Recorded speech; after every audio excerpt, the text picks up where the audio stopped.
Hello, everyone. I have the opportunity today to speak with Eva Vlaardingerbroek and Anthony Lee. Eva is a political commentator from the Netherlands. She was integrally involved in the Dutch farmer protests in recent years and has recently been with the German farmers and truckers and dock workers and railway workers who've basically brought Germany to its knees in the last weeks, even though you may not have seen much of that in the so-called legacy media circles. Anyways, I talked to Eva today and to Anthony about just exactly what's been happening in Germany and the Netherlands and many other European countries as well, with regards to these essentially populist uprisings, similar, say, to the trucker convoy in Canada. We discussed the scope of that movement, who was involved by group, the aims, the consequences, and the likely outcomes on the German and broader European political front in the upcoming years and beyond. Join us for that. So where are you, Eva, and what are you doing? I'm in Berlin right now in Germany, and I've been on the road here in Germany all over the country for the past 7 days, because for the past 7 days, the country has witnessed some of the largest farmers' protests that Germany has ever seen. And this protest wasn't actually just joined by farmers, but was what I would call massive uprising of blue-collar workers, ordinary citizens, people who are just fed up with the German federal government, people that are fed up feeling like they have no right to exist, being taxed into oblivion, and just wanted to make a fist and say, we're done with you guys. That was the general sentiment that I've witnessed around here. And I've been reporting on it. I've been going out on the roads with the farmers, cheering them on. And on the first day, on Monday last week, I was on the A2, which is the busiest highway in Europe, where I met farmer Anthony Lee, who is sitting right beside me, who is part of the organization. And they conducted one of the largest roadblocks of the highway there that, well, I mean, I have ever seen, but I think Germany has ever seen. And this was a roadblock that went on for kilometers, miles and miles on end. And I can still get emotional thinking back on it, because it really reminded me of the Dutch farmers' protests and even the Canadian freedom convoy. Because at a certain point, we saw all of the tractors going onto the road because the German truckers came to help them block the road. And it was just the most massive thing that I've seen in a while. And so I met this hero of a man who's sitting right next to me, farmer Anthony Lee right there. And now we are in Berlin because today was the grand finale of the protests of the past week. And he actually spoke today on stage at the Brandenburger Tor next to the federal government to tell the German government who's boss, essentially. So, Anthony, why is it that you're involved in this? And I'd like you to speak personally first. Like, what is it that has disrupted your life to the point where you're willing to use your valuable time, energy, and machinery to engage in political activity and protest instead of doing what farmers usually do, which is like working 16 hours a day? So how long have you been doing this, and exactly what's going on as far as you're concerned? Let's make it personal to begin with. Well, yes, thank you, first of all, for having us on the show. It's a great pleasure. Well, personally, I'm just afraid of the future for my kids. I have 3 kids. And I think every other farmer on this world, they want the next generation to carry on doing the job, which has been going on through dozens of generations in some of our cases in Germany. I know friends who are in the 15th, 16th generation. And now we have a policy, not only now, actually, I would say the last 10, 15 years, we have a policy in Germany and in all over Europe, actually, which is especially not farmers friendly, to be polite. And we started in 2019 with around about 15,000 tractors who came to Berlin to start this protest. And we've been carrying on the last 4 years. We spoke to politicians on all levels.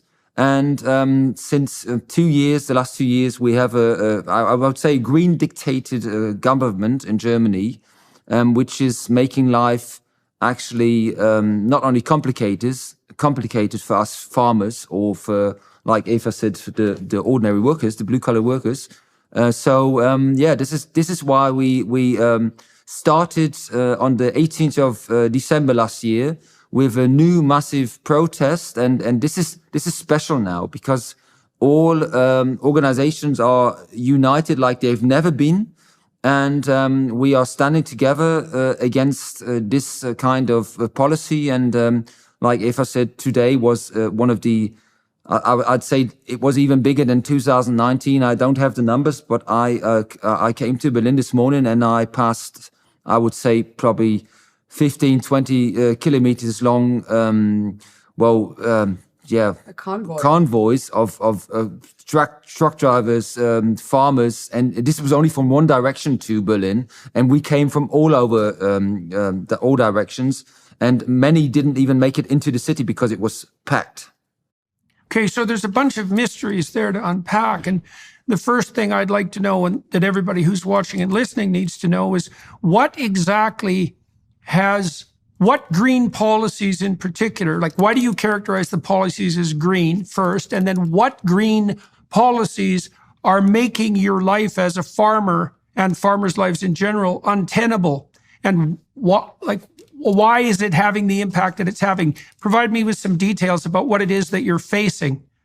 Well, our European government, the last years, I'd say, they came up with ideas of a Green Deal. They call it a Green Deal, and everything which you pronounce green is supposed to be something good, right? And nobody wants to ruin the environment. Everybody wants to protect the environment, which is good. Don't get me wrong, but I'd say it's kind of an agenda to get rid of us. Like we saw in Holland the last 2 years. Yes. And we have a thing in Europe, in the European Union, which is a part of the Green Deal. They call it farm to fork strategy.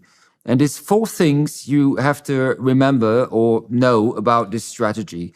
10% of the whole European farmland, they want to get out of use. So we're not allowed to use it anymore. I mean, 10% of Europe, which is kind of quite a lot. 50% of plant protection, chemical plant protection, they want to cut down. 50%. I don't know how they made up this number, but it's a hell of a lot. It's like if you go to a doctor and the doctor is only allowed to use 50% of the medication. It's ridiculous because we need medication for our plants, which is actually totally normal. And then they want us to have 25% of the European Union, the farmland, only to used by organic farming, which I don't really have a problem with organic farming, but you use the double of space or land, or you only harvest 50% if you're lucky.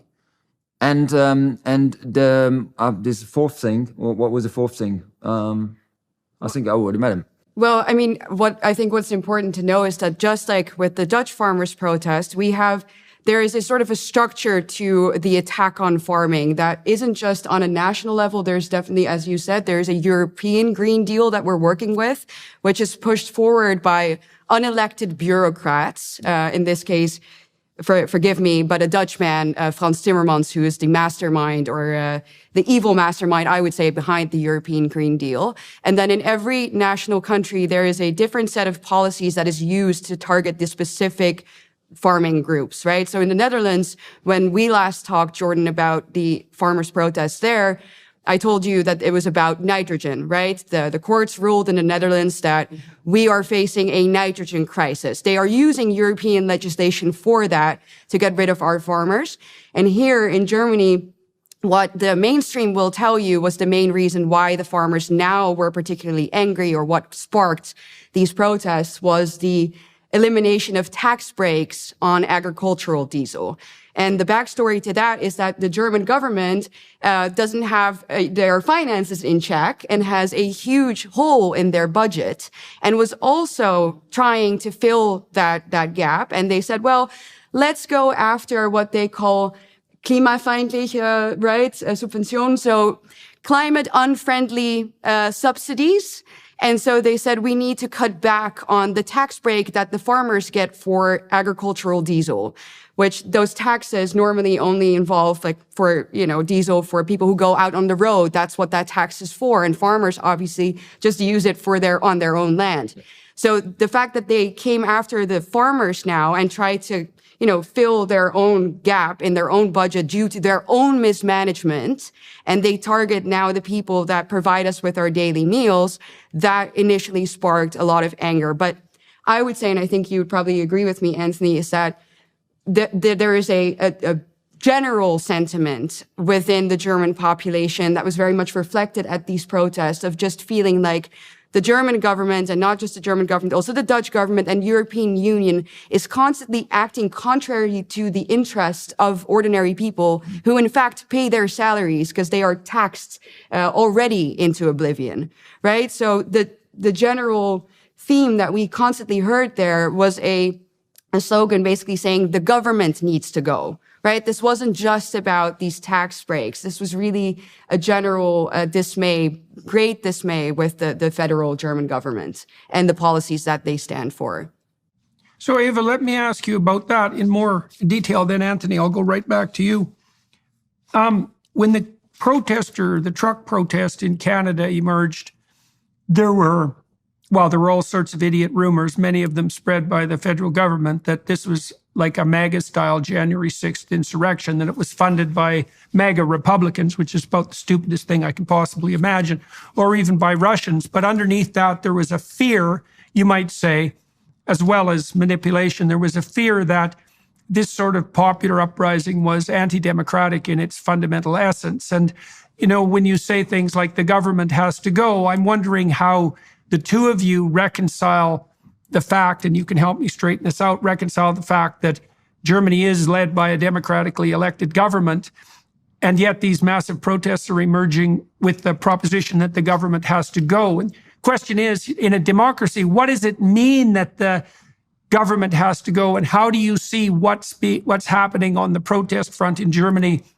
acting in a manner that's commensurate with democratic principles? Eva, maybe you can start that. Right. Well, I feel like it couldn't be more democratic what we are seeing right now, because you are seeing people exercising their democratic rights to protest against a government that doesn't represent their interest anymore. I think the general support for the government has sunk to about 30%, according to the polls here, right? Yeah. So there are people in power right now who have been in power for the past 2.5 years, who were elected by the German people, of course, democratically speaking, but who have, I would say, messed up so majorly that they've lost the support of the people. And that's exactly the opinion that those people have now gone out to voice, and at their own expense. Because, like you said, farmers are hands-on people that absolutely do not want to spend time away from their farms usually, because they simply can't afford it.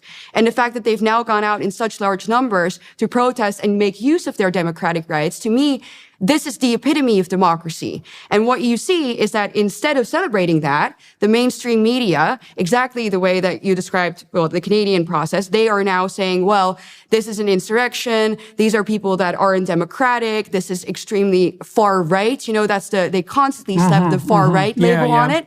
And especially in Germany, in the historical context of this nation, that label holds a lot of power. We all understand why, right? So being called far right is not something that you want in Germany, but it's been overused by the mainstream media and establishment, so much so that clearly people feel like, well, whatever, then I'll be labeled far right, but apparently they have nothing to lose anymore, right? So it's laughable to me but I understand why they're doing it, that they're trying to label these people as extremists, when all that I've seen are people who are just fed up with not being heard, who actually want more democratic legitimation to the government. They want to be represented by the people in power, and they feel not just unwanted and unheard, they feel like they are being threatened in their existence. They feel like they are ruled by people who essentially hate them. And so that's all I've seen. I've just seen ordinary, hardworking people who are fed up and came to exercise their democratic rights. Anthony, Eva makes the case that you have to have a fair bit of gall or desperation in Germany to ally yourself with a movement that's been pilloried as far right, not least because of the historical precedence of that terminology for Germany. And so I'm wondering how you regard yourself politically, and maybe how you regard the majority of the people who are involved in this protest politically. What set of descriptors do you think might reasonably be applied to them? And why is it that you decided that you would overcome the risk associated with being tarred with the far right brush to continue the protest that you have been engaged in? Well, I say my personal advantage is that I'm half British. My dad was in the British military. So, I mean, I was born in Germany and raised in Germany, and I went to German school, but I'm not afraid of the typical right agenda they are trying to foresee in Germany. But many people still are. Actually, it's getting less now because the media's overdone it, and people don't really care anymore. And you asked about our government. I mean, this government's been in charge for more than 2 years, and Germany is one of the economic motors. I'd say the biggest in Europe, and yes. We are the only country, industrially country, which has they call it a negative growth in Germany. I mean, they even try to make that nice. It's ridiculous. I mean, how can you have a negative growth? And they blame it on Putin, on Russia, or on the environment, whatever, you know. But it's all house-made because this country is one of the wealthiest countries in Europe and in the world, and they managed to ruin our economy in less than 2 years. I mean, they switched off the most efficient and safest nuclear power plants on the world, and this is all because the Green Party in Germany, that was their main goal since the early 80s. And they managed that. And from the day we switched off these super efficient nuclear power plants, we became we have to beg for electricity, especially in France, which is mostly nuclear power plants in any way. And you can carry it on with so many things. We are reducing our best industry in the world, I'd say, our car industry. You know, they are losing what's the right word for it? Contact to the Japanese cars and so on. And people see that, and people lose money. Our inflation rate is the highest in Europe, and it's not going down. And you cannot say it's Russia to blame or anybody else. If all the countries around you are having growth, even the UK has growth, even though everybody said in Germany, well, now after Brexit they will get poor, and it's not the case. Mm-hmm. So people see that, and in even like Eva said, in every worker has to pay more and earns less. So that's why that's why it's turned, and there's so many people who are fed up of this government. So I've observed, well, a variety of things. First of all, it's not easy to get coverage of the protests in Germany on legacy media. It's as if really nothing is going on, and it's a strange thing, because watching you guys from the outside. I think the same is probably true of what's happening in Spain and what's happening in Poland. It's so minimized and invisible that the only place that I've really been able to track it is Twitter. And so that makes it seem in some real sense that it's conspiratorial thinking even to admit to the fact that it's happening at all. So we've outlined, but it is happening, and we've outlined some of the causes, and we've noted that it's happening in many countries: Canada, the Netherlands, Spain, Poland, Germany, and we'll continue to do so. We've outlined the fact that there are factors at work. So it's an overarching, bureaucratically imposed, top-down, hypothetically green agenda that's aiming to make a moral virtue out of the so-called degrowth that's indistinguishable from economic failure and catastrophic guidance. and that's now being touted as a moral virtue, which will do nothing but impoverish poor people and make them unbelievably desperate, and reliant on places like China and India that'll take the forefront in the leadership in industrial development, and very rapidly if we don't get our act together. Now, you guys have noticed now some evidence for that, I would say, for what we're laying out as the causes can be seen in the fact that, as you guys pointed out, it's not just the farmers in Germany that are part and parcel of this latest protest. And so, Eva, can you give us some insight into how widespread the participation has been, and what other groups of primarily working class is my understanding, what other primary working class groups have become involved and at what scale?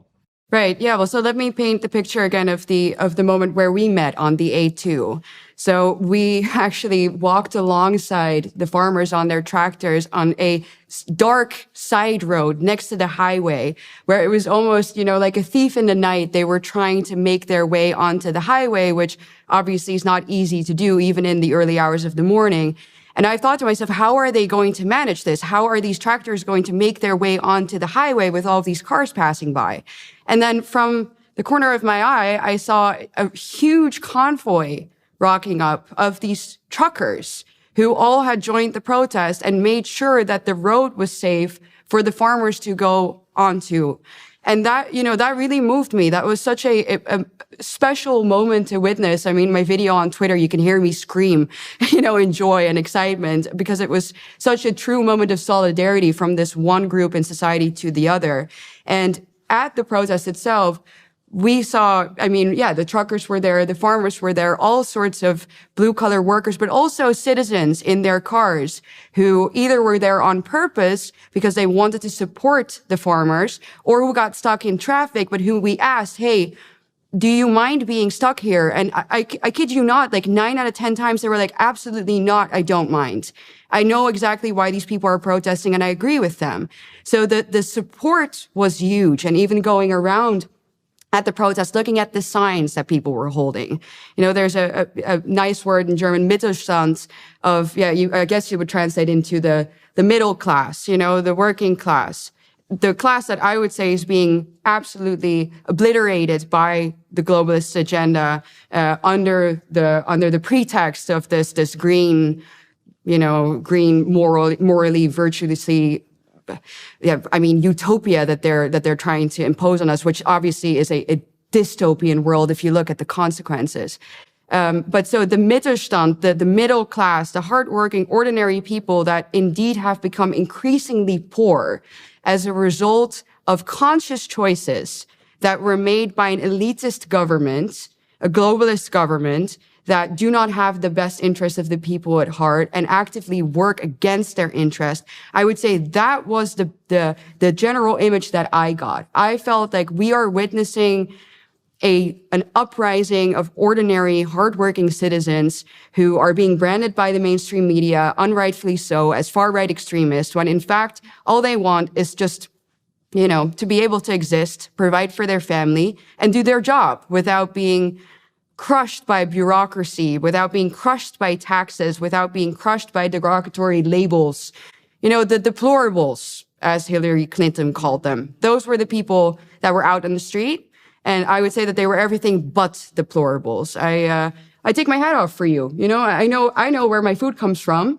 And I'm very sad that the people in power seem to have either forgotten it or, and this is obviously the stance that I have taken, know exactly where food comes from, but want to be able to control it in such a manner that they then also can exercise control over the general population. And I think that that's ultimately the goal behind the climate agenda, and using these, the Green Deal and all of these ideas as a pretext in order to gain control over people's lives. And they're creating crises to do it.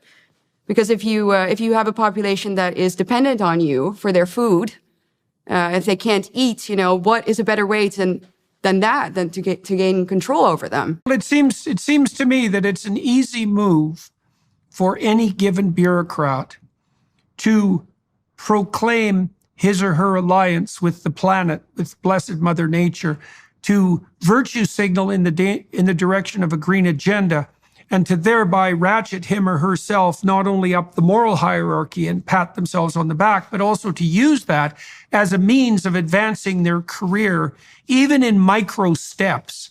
And then you can imagine that the aggregate consequence of that across the entire bureaucratic class, able to use this agenda as a get out of jail free card, as an excuse and explanation for every failure. We're only pursuing degrowth because of the green agenda. You can imagine that all of that collective activity going on in the background acts in a quasi-conspiratorial manner to put this agenda forward.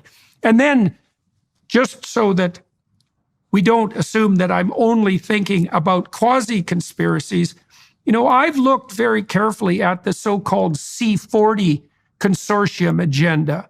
And this is a consortium of some of the 40 largest cities on the globe, all allied together at the level of local municipal government, who are literally pursuing an agenda that includes no more than 3 articles of clothing per citizen per year, a 95% in private car ownership, which is why we're all being encouraged to produce the electric cars that we won't have enough electricity to run anyways, because you don't need electricity if you actually don't get to own a car.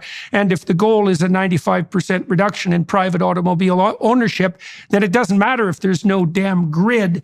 1 short-haul flight per person every 3 years, which will completely, obviously, decimate the entire travel industry, plus all of the tourism industry that Europe depends on absolutely in all possible manners.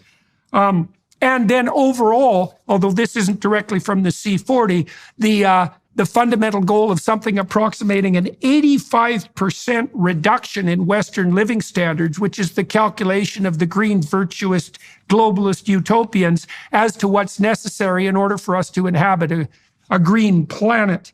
And so all of this means, to me, it means not only are the bureaucrats who are using this get out of jail free card to advance their careers, and the conspiratorialists who are radically left using it explicitly as an agenda, it also means that the bloody radical leftists are 100% willing to sacrifice the working class and the poor to their ambition and their green agenda. Now, that has backfired in the Netherlands. So let's concentrate on that for a moment, Eva. So the last time we talked, it was in the midst of the farmer protest in the Netherlands, and that produced a genuine political upheaval. Now, maybe you could lay out for everybody what happened in the Netherlands, what the situation is now, and what you think that implies for the future of European political action in general. Right. Well, what I think we can see, or what happened in the Netherlands, was we had the last major farmers' protests in March, right? And then right in March, at the end of March, we had general elections in which the Farmer Citizens Movement, a relatively new party, got a landslide victory. And then about a month ago, we had general elections for our parliament in which the PVV, which was originally branded as the far right, again, we can fill a bingo card with this, the far right party won a staggering number of seats for Dutch standards, at least. People have to understand we have a system in which there are multi-parties. We don't have a 2-party system. We have plenty, and they always have to form a coalition. But this party, the PVV, the far-right party, won about 1/4 of all votes. And now in the polls, they're even looking at 1/3 because they're only rising in popularity.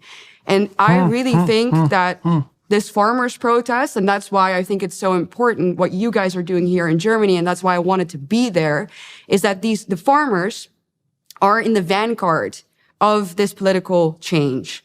It's you guys, because, anybody with a functioning set of eyes and brain cells, we talk to you, we go out in the streets, and if you actually see the people that go out there, you see that those are not extremists. Those are normal people. And so if you come after those, if you come after the people who provide you with food, that's something that I think most ordinary people can't really comprehend. It's like, why would you come after the people who provide us with food? That doesn't make any sense, and they don't stand for that. So I think that the farmers' uprising in the Netherlands has had a great impact on our elections. So much so now that, the far right, quote unquote, has won. And obviously, we're not out of the woods yet because we still have to form a coalition. But it is a major political shift where I feel like really something in the hearts and minds of the people has changed, where they're no longer afraid of the usual intimidation tactics of the mainstream media and the establishment. They, like we said, we have nothing to lose anymore. Do you think, Eva, there's a danger? What might be the danger, if any, of normalization of the so-called far-right agenda? I mean, there's two ways of looking at this, right? Because one way is looking at it the way you guys have been looking at it, which is that the terminology of far-right itself has been weaponized, and now that weapon is losing its potency, because your claim fundamentally is that it's been applied to the obvious, what would you say, to those who are obviously at the bedrock of society, and that would be certainly the truckers and the farmers, like self-evidently. And if truckers and farmers just going about their business have become far right, then the terminology itself loses its meaning. But then you could also say, well, there has been danger in the past presented by the far right, and the fact that the term no longer has any validity as a weapon also means in principle that people who have a genuinely far right agenda, such as they are, can now use this populist movement to their own advantage to put forward their hypothetically nefarious agenda. And so I'm wondering, Eva, how you've worked through those complexities in your own mind, what you think far right means now, and if you see any dangers in this populist uprising, let's say, and the transformation of the political scene that's emerged in consequence. Well, there are a few things to say to that. I think indeed the one danger that I could imagine is that because this term is so overused and has become so trivialized in that sense, it's like, okay, if there is a far-right subgroup that wants to do all sorts of evil things, then maybe we wouldn't take it as seriously anymore because it's so overused on ordinary people with valid, totally justified opinions. I don't see them, though. I don't see them out on the streets. I don't meet them. So what I have personally done in my own life, I've had my fair share of slander, and the Dutch mainstream media, when I started out in my political career, called me the shield maiden of the far right. Well, I was 23 when that happened to me, and I was terrified because I thought to myself, well, okay, I can forget a normal life. I can forget ever having a job. Like Google never forgets. So if somebody Googles you and the first thing they see about you, shield maiden of the far right, well, that's not good.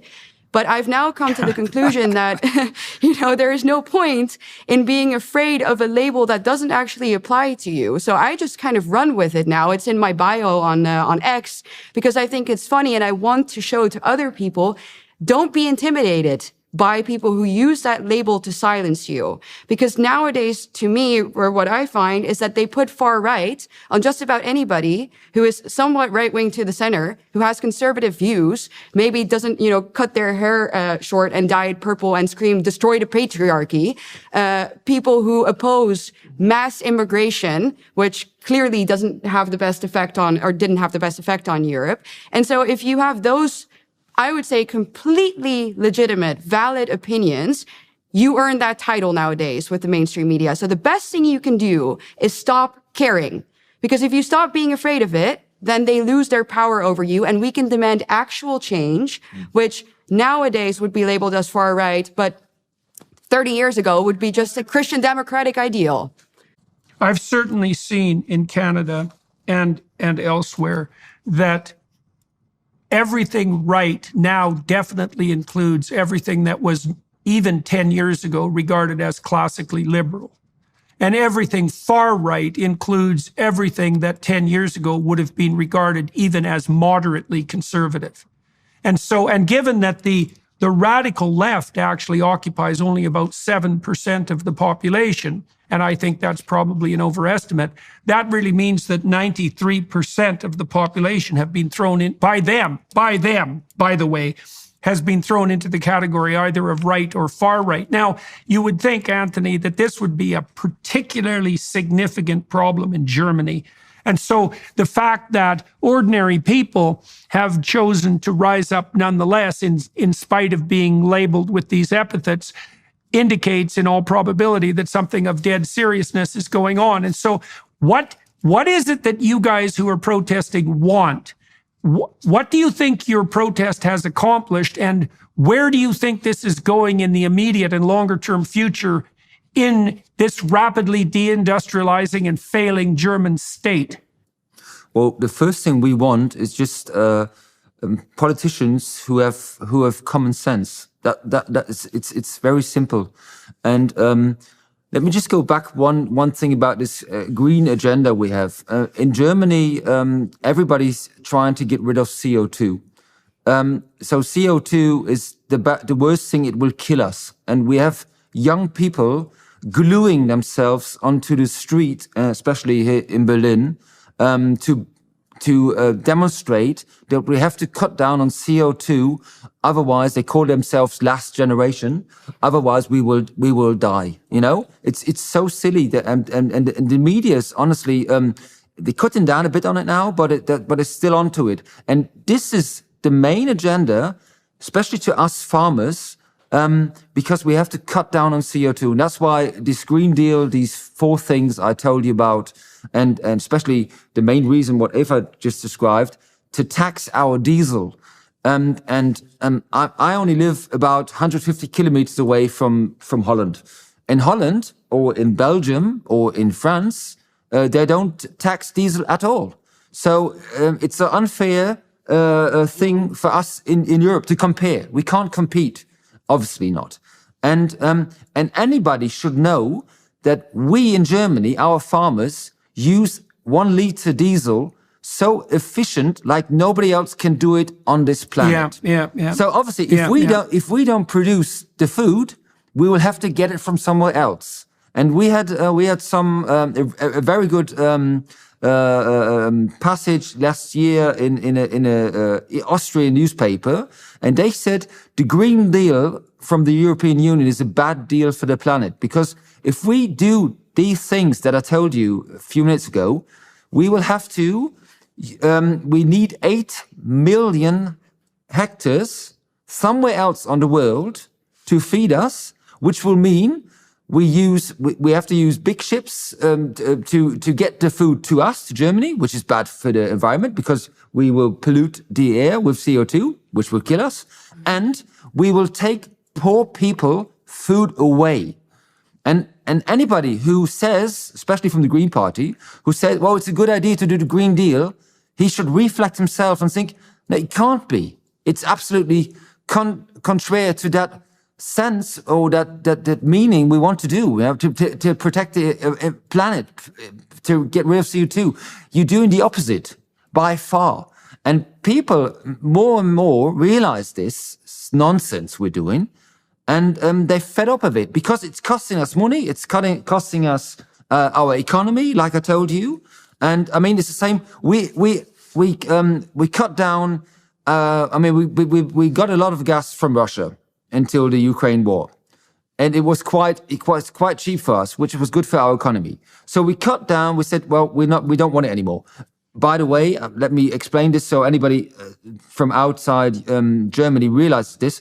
Spain, for example, which is a member of the European Union, imports double the size of gas from Russia than before the Ukraine war. So, which is silly because, I mean, we all have the same rights in the European Union, but we and our government says, no, we don't want it because we don't want to give Putin money. And so even though I live in a state which is called Lower Saxony, it's in the middle of Germany, we have gas. We could frack. Is it fracking? We could fracking. Yeah, we could frack gas for 30 years for the German economy. We don't want to do it because it's bad for the environment. We rather buy it from the US or from the Middle East and pay 5 times as much. And we are dependent on governments from the Middle East or from America, from the United States. And then we have to import it. It's so silly, which is obviously bad for the environment. But they say it's green. You know, I mean, we're doing the exact same you're doing thing. the exact thing, and it's Yeah. just so. Well, so are we in Canada. So Quebec, the province of Quebec in Canada, has enough natural gas in Quebec to supply all of Quebec for 200 years, or the EU for 50. And they refuse to frack any of it because fracking is so dangerous. And by the way, I grew up in northern Alberta, and they had fracked there for like 6 decades with no problem whatsoever.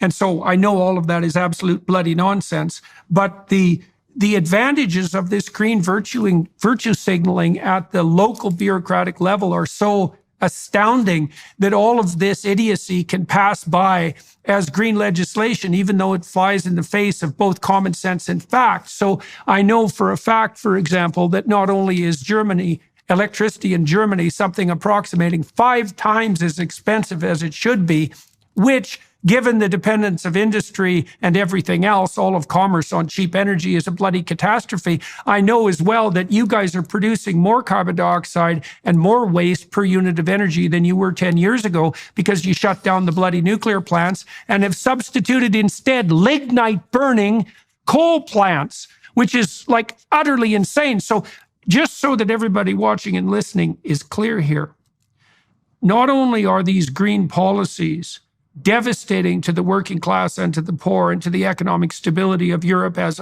a whole, and then to the stability of the world in general, they are counterproductive by the standards put forward by the green advocates themselves, in that, as you pointed out, well, first of all, you have to import your bloody power at a tremendously high cost, and then you're going to shut down local production of food in favor of imports. And it was only a few years ago that all the green revolutionaries were jumping up and down, screaming about the fact that you should buy local, exactly to decrease the kind of transportation costs that you're pointing to. And so it's such a mystery, because the policies that are being pursued don't even suffice to service the goals that are hypothetically trumpeted by the formulators of the policies themselves. It's a bloody miracle of stupidity and blindness.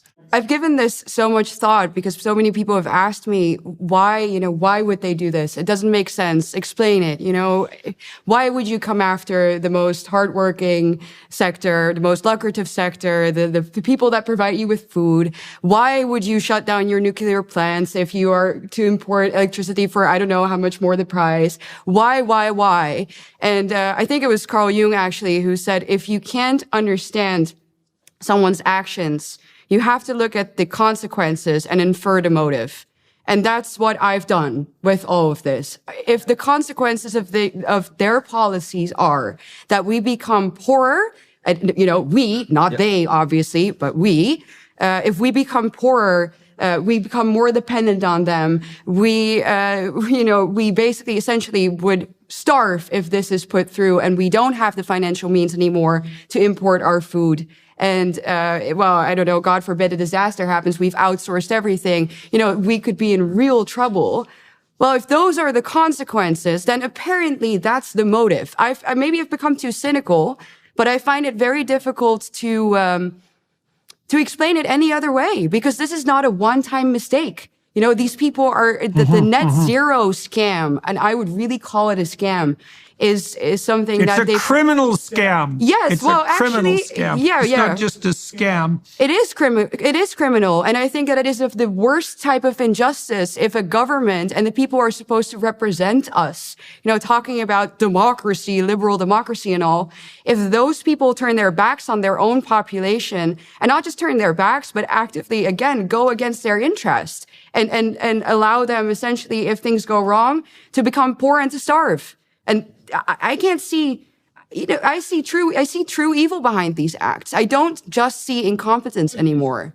It's worse than that, Ava. It's worse than that even, because I was speaking with someone the other day, one of my podcast guests, who said that their sampling has indicated that young people now think about climate apocalypse 3 or 4 times a day. right? They're literally obsessed by it. And we know perfectly well that demoralizing insistence that all human striving is planet-destroying, patriarchal ambition and has to be brought to a halt. Not only does it risk economic catastrophe, really right down to the fundamental level in the way that we've been describing, but it's also demoralized an entire generation of people and made them afraid, terrified, like Chicken Little, that the sky is falling, even when the IPCC itself, who are hypothetically the people that are on top of the appropriate data, have indicated nowhere in their documentation that we're facing anything approximating a true emergency. And so that does beg the question, as you said, just exactly what the hell's going on. And I think that your method of inferring the motivation is actually the case. I think the proximal cause is the fact that, just as in Nazi Germany, let's say, that any old mid-level bureaucrat could ratchet himself up the hierarchy by identifying, at least in principle, with the overarching Nazi ideology. It's absolutely the case with these bureaucrats who bear no immediate economic consequences for the idiocy of their actions. If they put forward this green agenda and they're celebrated by their idiot peers for doing so, that's definitely good in the immediate present for their career development and their self-aggrandizing moral proclamations of virtuous self. And in the aggregate, we get exactly this sort of thing. Anthony, what consequences do you think that these protests are going to have had? Let's start with that. What consequences have they had? And what do you think is going to unfold? Because this is a relatively new government in Germany, and it isn't obvious to me that it's going to fall apart in consequence as the government in the Netherlands did. Certainly the Canadian government sailed right through the trucker protest as if it never even happened, and the probability that Justin Trudeau is going to rule with his velvet fist for the next year appears to be extremely high.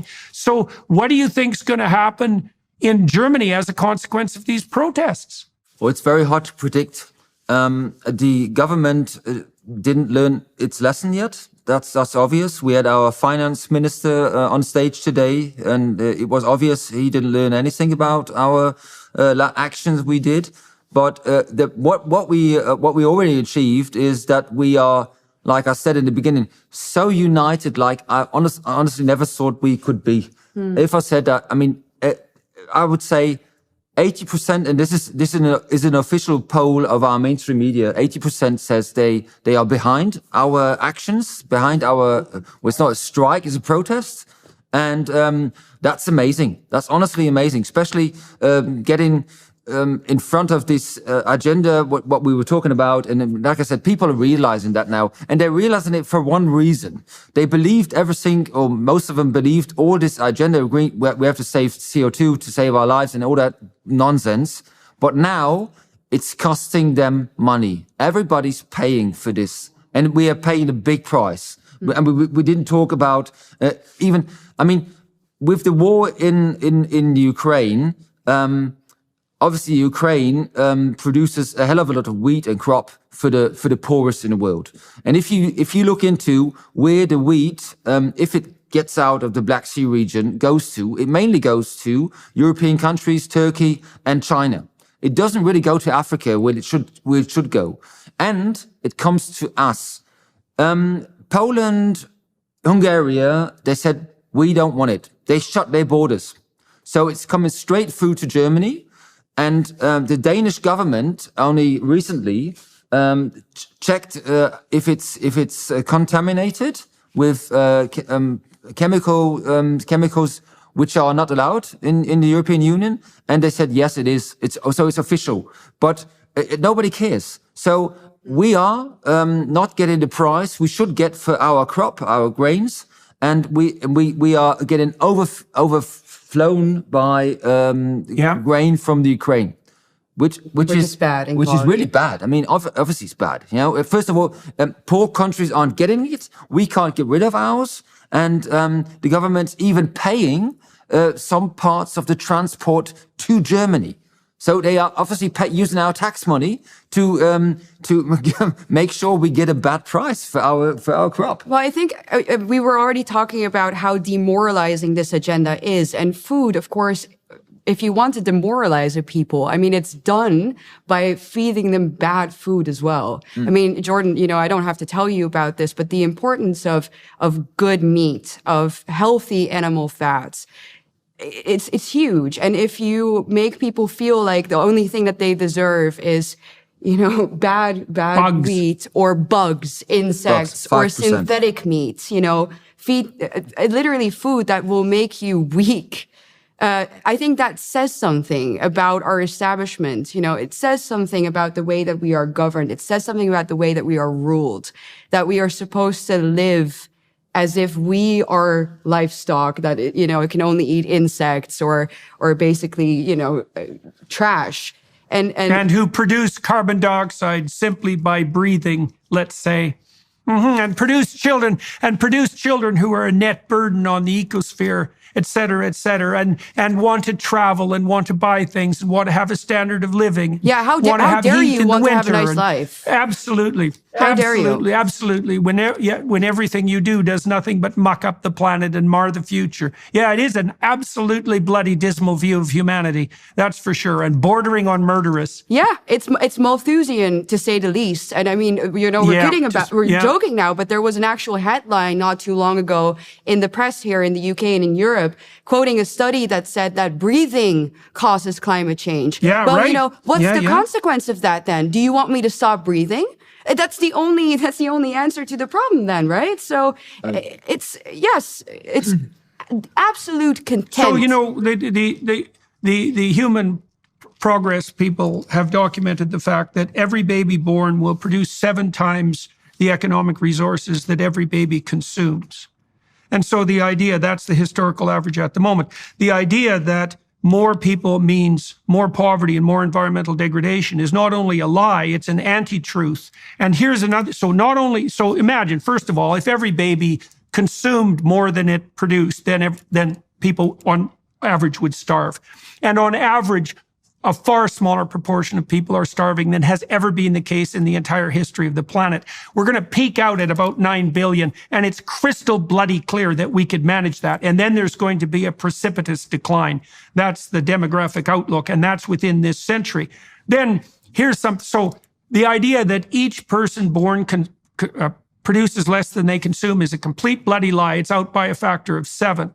And then here's the clincher. This is so staggering. The best data indicates quite clearly that if you can get poor people, so absolutely poor people, not relatively poor people, so people in danger of food privation, let's say, and lacking opportunity for their children, if you can get them up to a point where they are producing $5,000 US GDP per year, they immediately start to take a medium and long-term view of, let's say, environmental stability and sustainability, because they have enough wherewithal and enough resources at their disposal so that they don't have to be in the permanent state of crisis that incentivizes them to burn up and consume everything around them. So the best data indicates very, very clearly that if we drove energy prices down or allowed them to decline, as we could if we used intelligent nuclear technology, for example, we could raise the planetary standard of living to the point where everybody locally would start to become concerned about environmental issues and act naturally in a manner that would provide for a more sustainable world. Instead, we're doing the opposite to virtue signal stupidly. We're cranking energy prices up, claiming that all the industrial activity has to cease, making poor people even poorer and putting them at risk of starvation.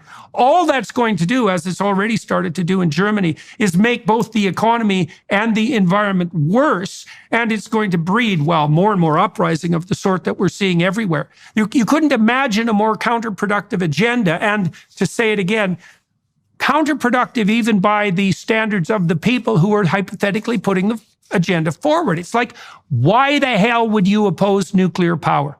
That's utterly insane, especially in a place like Germany, especially when you Germans then have to import nuclear power from the Scandinavians and the French. You know, it's so blind that it's a miracle. But it baffles me already that we live in a time apparently where we have to justify our existence with data. You know, that's something that deeply bothers me. It deeply bothers me. No kidding. Yeah. No well, kidding. I mean, and this will, of course, land me another label in secular Europe.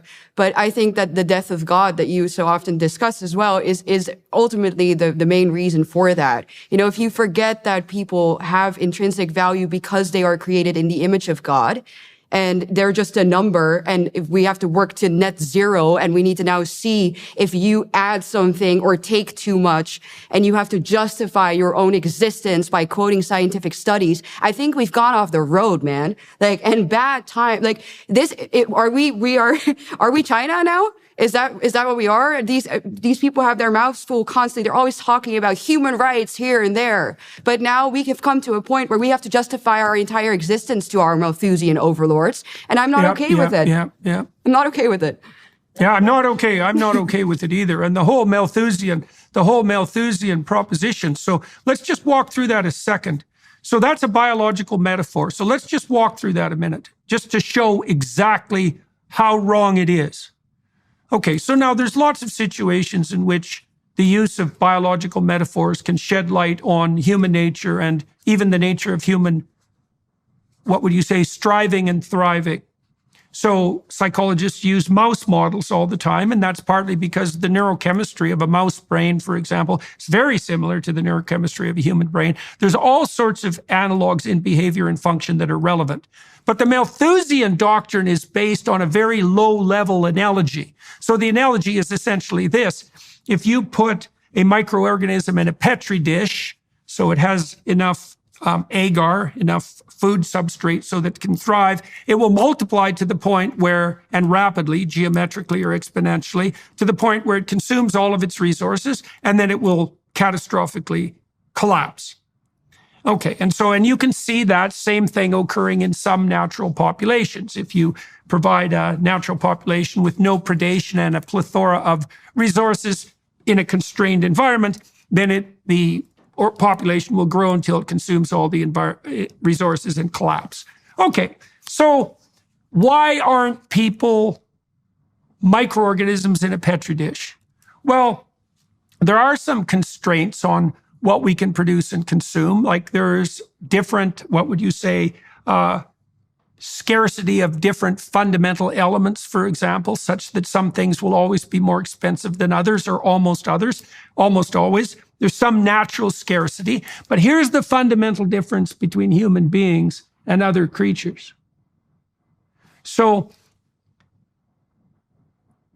we can innovate, and we can produce variants of ourselves that can die instead of us. So on the innovation front, and these things are tied together, because we can think, because we can transform cognitively, we don't have to die or vary genetically. We can transform cognitively. That's our niche. And the fact that we can transform cognitively means that we can make constant scarcity into variable plenitude. And we've done that constantly. Things we regard as natural resources, hydrocarbons, for example, oil, gas, those things were of zero value in 1820. Zero. They weren't natural resources at all. It wasn't until we figured out how to use them, how to substitute them for whale oil, for example, that they became this unbelievable source of wealth that was immediately available everywhere. It was a cognitive transformation and revolution. And there's no end to the degree to which we can use that cognitive revolution to increase plenitude. And that's exactly why, for example, that every baby born today will produce 7 times as much as they consume. Now, you might say at some scale, there's going to be some limit to plenitude, but it isn't obvious at all that what that's going to be. And it certainly isn't obvious that we've reached that limit.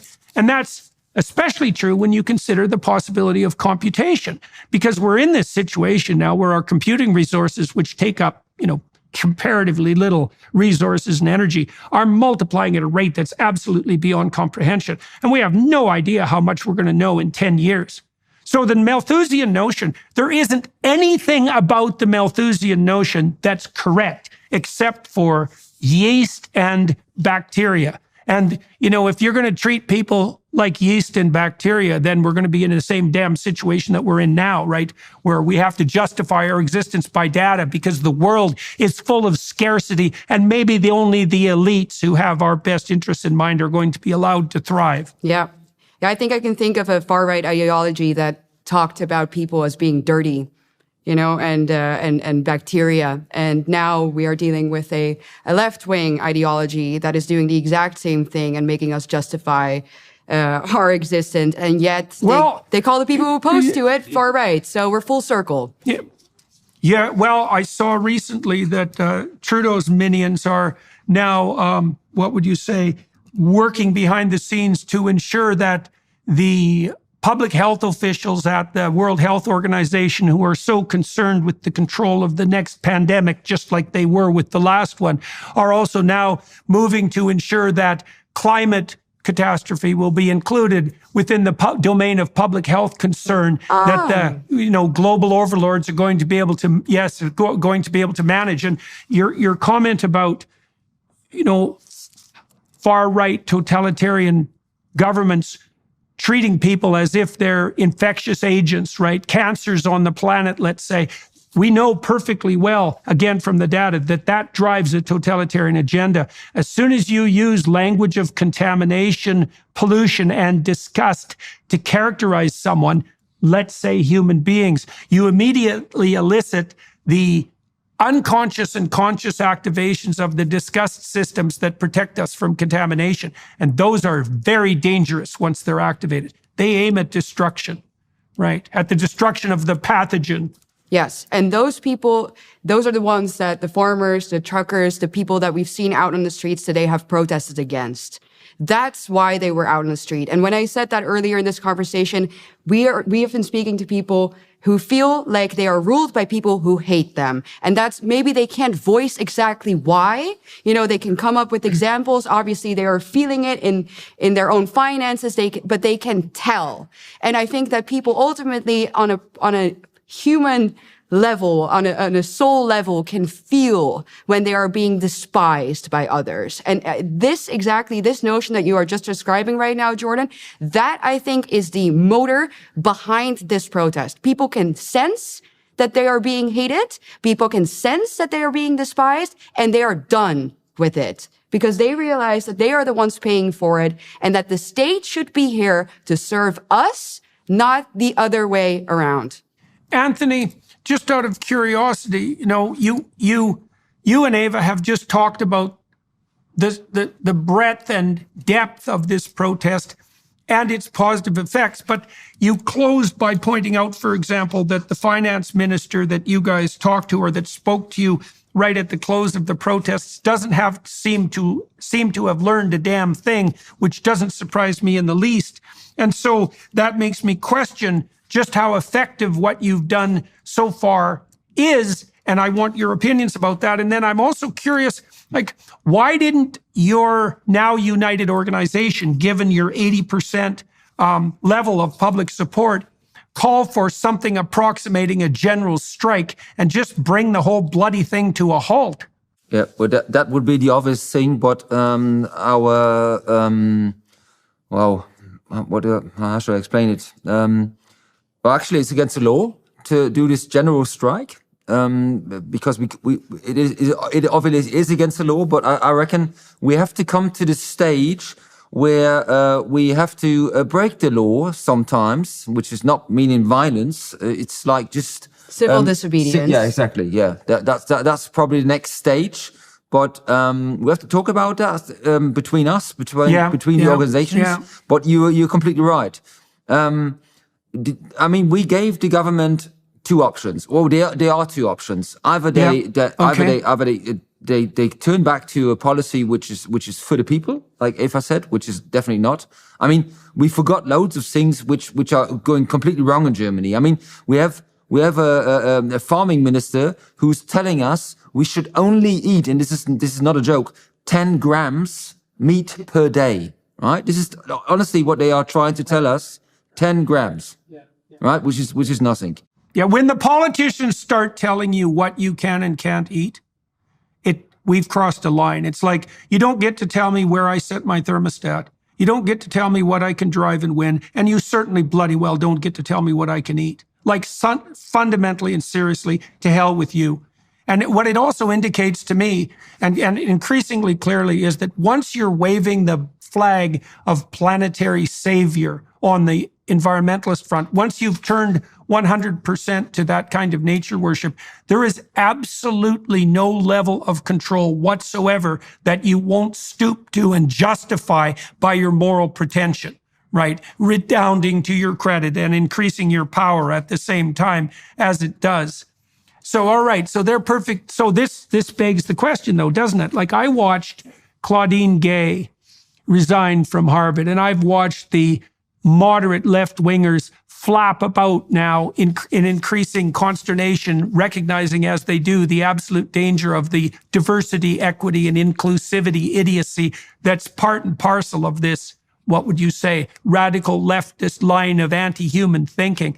But at the same time, I see that I don't believe that Harvard as an institution has learned a damn thing. And I don't believe that the moderates on the Democrat side in the United States, for example, have any idea whatsoever how deep the ideological corruption and rot has become. And so you've pushed forward this protest, but as you said yourself, you still have members of the government firmly in charge who think that we should eat 10 grams of meat a day and who don't believe that they're going to throw you a bone or two maybe in the near future, but the probability that they're going to revisit the ideology upon which they've based their political empire strikes me to be close to zero. So again, you said the future's uncertain and unpredictable. What do you think's going to happen and what should happen? We have 3 elections this year in East Germany. And East Germany, the polls show that the far-right party, the AfD in Germany, is by far in the lead in these polls, and which will be like an earthquake in our politician in Germany, because we never had this situation. And if this happens, and I reckon it will, because like you said, they will not change their policy. Things will change rapidly in Germany because, like, you know, politicians, they want power, and to get power, you have to compromise. And even though they now say we'll never compromise, we'll never go together with this party, I reckon just because they want the power, they will. Mm-hmm. And that will be a landslide. It will be a completely change in Germany. But that will, saying that might even still, I still have hope. I don't know if hope's the right word, that our actual government will change the way they govern. Not by 180 degrees, which we need, but maybe a few degrees. And that might, these 2 options are on the table. And only these 2 options. Something similar to that has happened in the Netherlands. So now, Eva, what's the status of the government in the Netherlands? And is Geert Wilders going to head up the new government? Is that how it looks? And what do you think of him? And what do you think, again, let's talk about this a little bit. What do you think the dangers are that present themselves in consequence of that in the Netherlands? The same thing applies to Germany. And we could also talk about the AfD to some degree, because they're certainly pilloried as far right in Western media, certainly in North America. You know, they're viewed as to right of Viktor Orban, I would say, and he's definitely persona non grata to the legacy media. So let's start with the situation again in the Netherlands and then move to what you see, Eva, as being most likely in Germany. I'd like to hear your thoughts about the AfD as well. Mm-hmm. Okay, so we are still in the process of forming a coalition right now. As I said, we have a very scattered political landscape. And so all of the parties that one will need to form or have negotiations and form ultimately a coalition to have a majority in parliament. So without that, it's going to be difficult to pass any legislation, obviously. So this process is very important.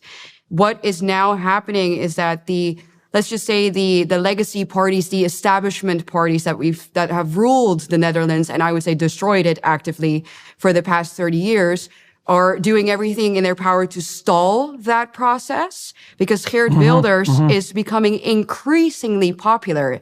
As I said, he got 1 out of 4 votes in the elections just a month ago, and now he's polling at 1 in 3 votes.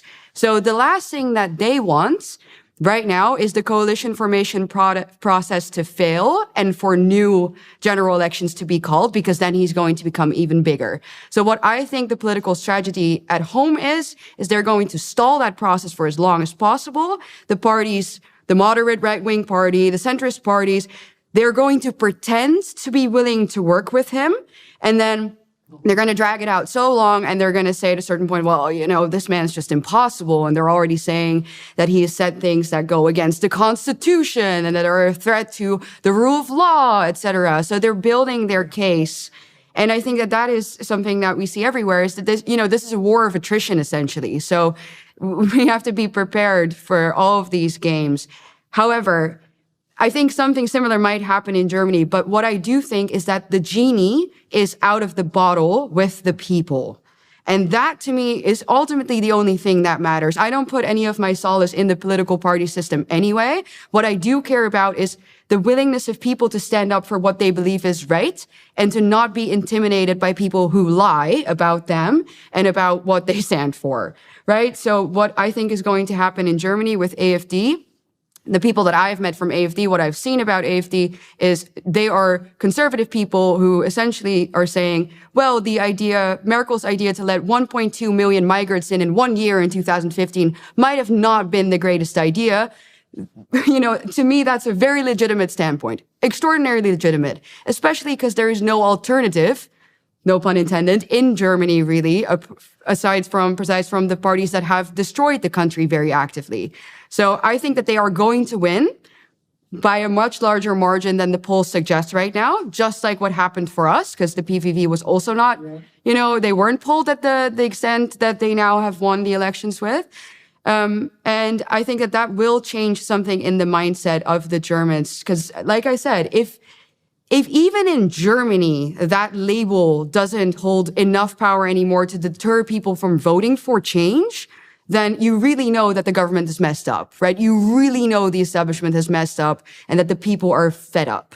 So I think that Germans who want change have no choice, really, but to vote for the right-wing parties. And I would say essentially not for any party that has governed the nation in the last 10 years. Okay, so do you see, and I'd like both your opinions on this. It's so difficult to get a handle on any of this, because, you know, I've been watching the political landscape for a very long time, and certainly the idea of Geert Wilders has raised my hackles in the past. And I would say that's because I'm at least because I'm relatively ignorant about politics in the Netherlands and still susceptible to the consensus view developed by the low-resolution pictures presented by the legacy media. And so I don't know what to make of that. And exactly the same thing applies to the AfD. And so I'd like to know from both of you what dangers, if any, you think this tilt towards this more, we've already taken apart the notion of the right. God only knows even what that is anymore, given the overuse of the term. But do either of you have any qualms about these political transformations? Do you think that they could, just because you're fighting something that in and of itself is reprehensible and destructive, doesn't mean that the weapons that you use to fight it can't also pose precisely the same danger? So, Eva, maybe you could start by commenting on that, especially with regards to the AfD, and then Anthony, you could chime in with regard to Germany. Well, I mean, these are both the upsides and the downsides of democracy in general that we're discussing, I think. So, of course, the instrument or the alternative can also turn bad. But then that's inherent to democracy, and the fact that we have to form coalitions in our democratic systems, at least, that's somewhat of a safeguard in a sense that they are going to have to work together with other parties anyway. So let's say, God forbid, that these parties turn out to have crazy ideas that we absolutely didn't want and didn't vote for. We have to either trust in the fact that the system will correct it, or I think you can throw away the entire concept of democracy almost altogether, right? So I think that a lot of people here are trying to use the possibility of maybe AfD going too far in certain aspects, or, not having, I hear another argument often that they say, oh, well, they don't have good people. They don't have enough people with enough qualities to govern the country. I'm like, well, I don't know if the people who are in power right now do. Like, clearly, you guys have a bit of an issue on your hands. So you might as well try. And I think that is essentially what this country needs. Something needs to happen. And like I said, I'm not one to put all of my solace and trust and hope in the political system anyway. But it is very clear to me that Germany and Europe in general is on a path of national suicide. So might as well try something else for once. And because I find myself in the position so often that I've been called far right for what I think are perfectly valid opinions, that I care a little bit less at this point. I'm like, no, I think something just needs to change here. And I try to trust in the democratic system and that it will correct itself. That terrifying specter Meloni in Italy, who everyone and sundry was warned about in no uncertain terms forever, tantamount to Mussolini and her fascist proclivities, has turned out to be a hell of a lot more moderate even than the people who voted for her might have hoped. So these specters of fascism that keep looming turn out to have a lot less teeth than feared when they end up, when they end up acquiring a certain degree of political power. Now, Orban has been the most successful conservative figure in some ways on the European scene, and he's still demonized roundly and continually in the Western media. But it's also been my apprehension with regard to Hungary that things are nowhere near as dismal there as they might have been, given all the fear that was engendered around Orban's policies. And so what do you think about that? And then, Anthony, we'll turn to your feelings about the AfD in Germany. Yeah, I think you're very right. I mean, when I go to Hungary, for example, personally, and when I speak to other people who go there, a lot of people feel like they can finally take a breather. It's like, oh, that's nice. This is what Europe used to be like 50 years ago, 30 years ago in some countries, even less. And I am upset as a 27-year-old that I have never experienced Europe as safe, as functioning, as sane, normal, dare I say, as I find a city like Budapest to be. My parents had that experience. My grandfather sure as heck had that experience, but I never had it, and I never voted for it. I have always, growing up, had to be afraid going out after dark. It's just that's our reality right now. And that's our reality not because it happened like a natural disaster, but because people in power made the wrong decisions actively. And I think that everybody can agree to the fact that a country like Hungary is not, the dictatorship that they make it out to be in the media. What I saw the time, especially the last time I was in Budapest, I was there for a symposium on promotion of the family, which seemed to be, a relatively positive and certainly a non-Malthusian concern. I mean, if you're in the airports in Budapest, for example, what you see are a plethora of posters celebrating the family as the core bedrock social institution of the polity. And that just doesn't strike me as particularly Nazi in its derivation, especially. And so and I know the president of Hungary to some degree, and she's a woman who is quite admirable in my estimation, who spent most of her career trying to figure out how to protect the family and how to economically incentivize the role that women play in reproduction, in keeping with opening up the opportunities for them on the economic front in general, and has produced policies that have decreased abortion substantially without force, decreased divorce, increased the marriage rate, and also increased the rate at which women are participating in the broader general economy. And so none of that particularly screams fascism to me. And the fact, too, that we've seen, the consequences of the election of Meloni, and also what of the so-called far-right parties in Sweden seems to me to indicate that there's a lot more fear there than is justified by the consequences, especially in contrast to this absolutely insane utopian, self-serving, moralizing green agenda that provides an absolute excuse for everything you can possibly conceptualize. Anthony, in terms of the AFD, how do you think it is being perceived by the protesting class now, the people that you've been talking to, the truckers, the farmers, the people who work for the railways, the dock workers, because they were all involved in this protest as well? And what dangers do you, as a German citizen, see on the fascist side, so to speak, as a consequence of these populist movements?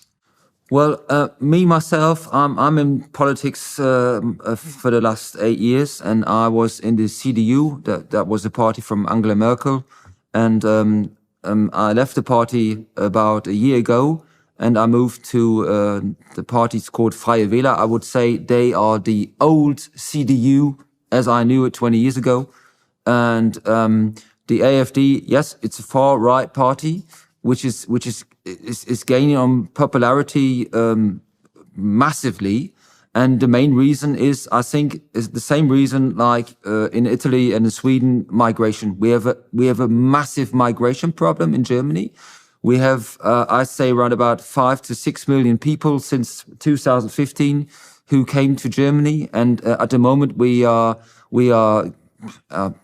way over 300,000 this year.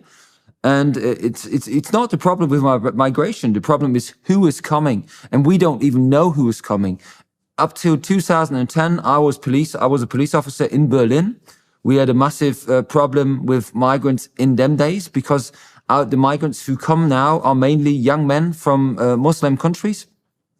And like I said, we don't even know who is coming because they come in, they are allowed to stay here, even though it's against the law. Mm-hmm. And we don't obey the law. The government doesn't obey the law like it should be. And governments like Sweden, I mean, Sweden is very liberal, as I know it.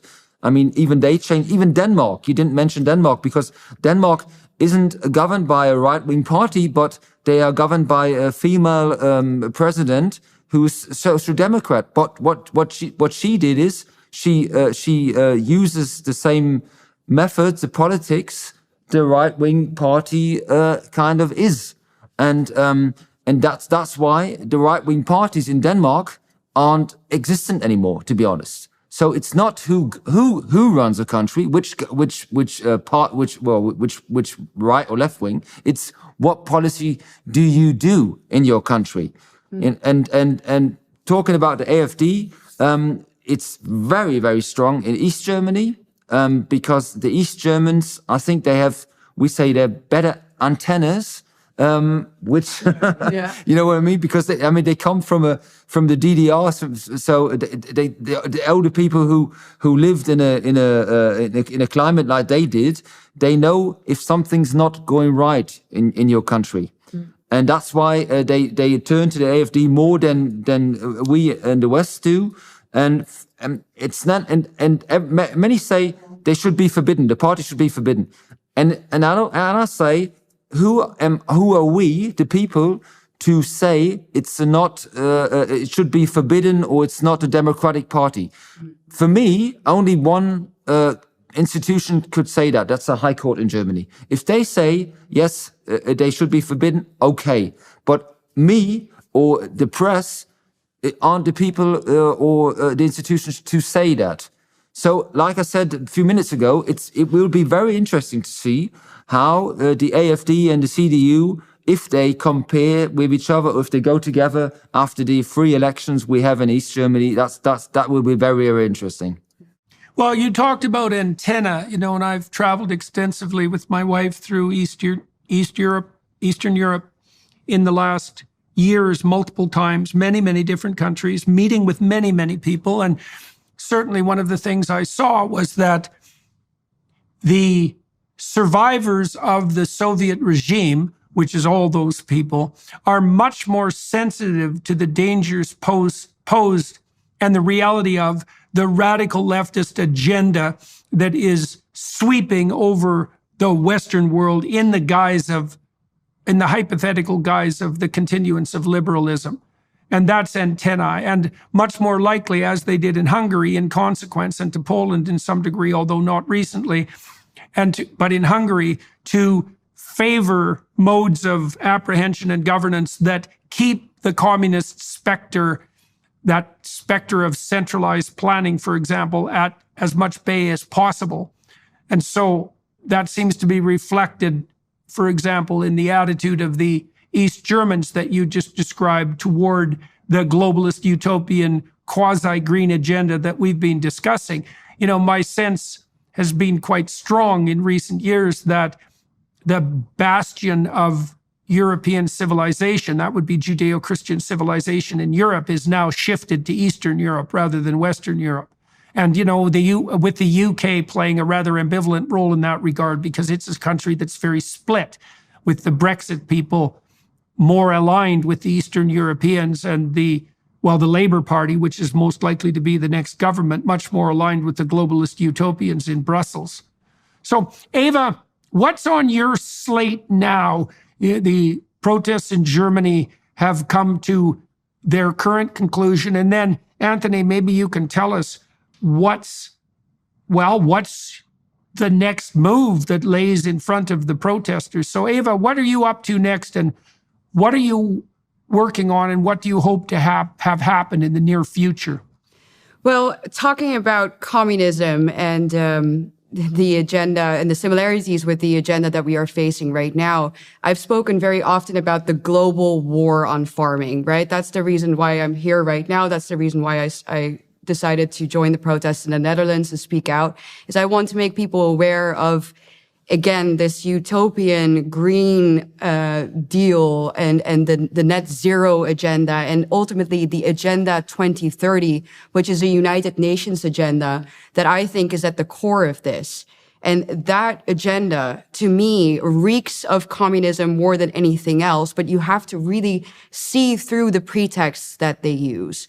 So everybody, the entire world, right, is part of the United Nations. And the United Nations have laid out sustainable development goals that are ultimately at the top of the hierarchy, for all of these policies that we are facing right now, that if you look at them at face value, they look very noble.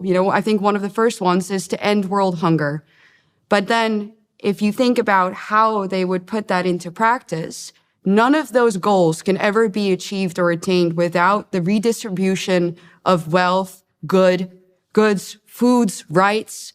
And so that ultimately, to me, this is neo-communism, or neo-feudalism, you could even say, I guess, packaged just a little bit nicer, It's like, oh, we are here to save you. But if you look at the reality of things, and I think that we are all currently already experiencing that, what will happen, just like with communism in the old days, is that the ordinary people will become poorer and more miserable, and the top layer will become even richer.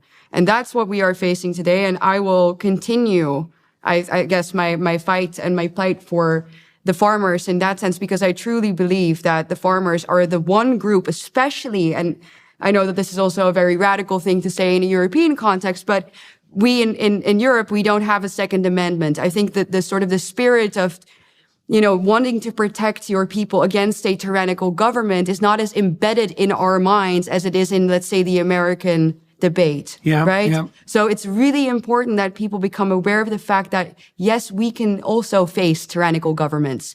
And the pretty words that they use are just pretty words, but you are going to end up poor and miserable. And so...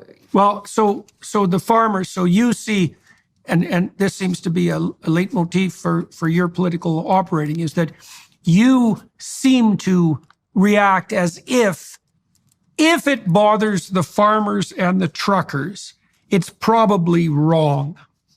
And that seems to me to be an extremely useful rule of thumb. And it's also one you'd think the bloody leftists would adhere to, given their hypothetical concern with the working class, right? Because you can't get more bedrock working class than farmers and truckers.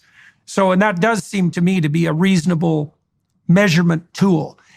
If the policies are bothering the farmers and making them protest, something is up, because that's just not how farmers operate, not generally. And the same can be said for truckers. When they're goaded into political action, something genuinely rotten is occurring.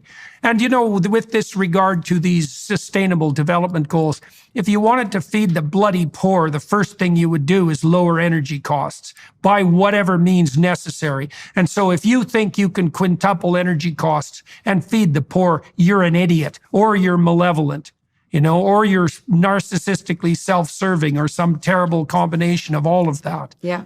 Yeah. So my goal for now is to, I mean, I want this agenda abolished, right? I want the 2030 agenda abolished. I don't want to vote for politicians who say, oh, you know, yeah, maybe it goes a little too fast. Let's push it to 2035. You know, a fast way to hell or a long way to hell, it's still a way to hell. And I just want the whole thing gone. So that's where I see my role in this, and I want to continue my political commentary. And, you know, in that sense, I'm at you guys' service, because I have not forgotten where my food comes from. And I want to be able to continue to eat healthy foods and live my life freely and decide where I travel, when I travel, who I meet, what I eat. And I don't want the damn globalists in my business. So I know that if the farmers fall, like I said, they are the group in our society that can make a true, you know, stance against the globalists. They have the manpower, as we've seen, to really paralyze an entire country. And so I hope that they do go and strike, and that they don't let themselves be intimidated by these people who will come after you, but then will let illegal migrants flood your nation and won't send them back, talking about equality before the law. I mean, you know, I'm at your service. I will support you as much as I can. And I find it extraordinarily important what you've done, and very brave, especially in a nation like Germany. So. Okay, Anthony. So what's next for you personally? The protests, this current round of protests is folding down. So what do you go back to? And then what do you see unfolding in front of you and your protesting peers let's say in the next year? Or in the next year, we have to get rid of this government, no matter how, this year. Germany cannot survive 2 more years of this government, and I mean it, honestly. Like I told you earlier, we had our finance minister. He's from the Free Democratic Party, and he told us today on stage, because I forgot to mention this. We in Germany, our farmers, we have to leave 4% of our land not seeded. So nothing is allowed to happen on this land, because our green minister wants this to happen. Saying in the same sentence, we have to fight, because there are so many people starving to death on this world. We have to fight for every handful of grain. This is ridiculous. It's insane, actually. And he's right in one point. Every 3.8 seconds, a human being starves to death. Every 13 seconds, a child under 5 years dies of lack of food, right? And in the same sentence, we are over-flooded with grain from Ukraine, and then we have to leave 4% of our land where we have to pay tax, and we're not allowed to seed anything on this land. It's insane. But our finance minister today said it's a point we can talk to. So there's a goal maybe to divide these 2 parties in this government. I mean, they are divided anyway, but we can really put pressure on these free democratic elected persons, people or politicians, because they are below 4%. In Germany, you need 5% to make the jump into parliament. So all these people, all these politicians from the Free Democratic Party, obviously they have interest in to be in the next parliament, or to whatever, either in charge or not. But if we put pressure on that, this will make us or give us a chance to divide and maybe get rid of the government. So this is what we're going to do. And I mean that we have to escalate another level in our protests. And we are capable of doing that easily. And watch them come after you for saying this, by the way. Like They talking will. about the totalitarian spirit of the Germans, that never left. And it's very much present in the current government. I mean, I wouldn't be surprised if because they've already attacked you so massively in the media. I wouldn't be surprised if this would land us an investigation with what they call, what is it, the Verfassungsschutz, like the protection of the Constitution. There's a whole agency that comes after ordinary people and censors them. Okay, but let's put all that in context. I mean, one of the things that I've been struck by in listening to you two is that you both implicitly and explicitly indicated your belief that the best possible way of sorting all of this out is through the democratic means that we already have in place. Now, you talked about the necessity for protest and the right to protest, and sometimes the necessity for civil disobedience. But nowhere in any of our discussion did either of you indicate that there's any better way forward than the electoral process and the checks and balances that are associated with regard to, say, the necessity for coalition building in both the Netherlands and in Germany. And so if they do come after you, it isn't because you've been calling for violent revolution, and it isn't because you're basically turned the government on its head and established some sort of dictatorship radicals. You know, you both, and this is actually something that's very positive to see, is you appear to believe that we can work out these problems within the democratic frameworks that we've already established. And more importantly, that there is no better way that we know of to work them out. And that seems to me to be correct. You know, I mean, it's incumbent on us, if we're facing political or ideological strategies that we don't agree with, to find our way forward in a manner that doesn't throw the baby out with the bathwater. And so, well, and then you see the example in the Netherlands, too, of the fact that the kinds of protests that it hasn't been as effective in Canada, by the way, but although we'll see what the long-term consequences are in the next election. You know, you have shown in the Netherlands, the farmers there certainly showed that these wide-scale protests, civil protests, and they have been markedly civil, like they were in Canada, can and do have a walloping impact on the structures of governance. And so, you know, maybe we need to take something approximating a 5-year view of this, you know, that this is the beginning of something new, and we don't want to get too hot and bothered about doing anything too radically stupid, and we can let the electoral process play itself out.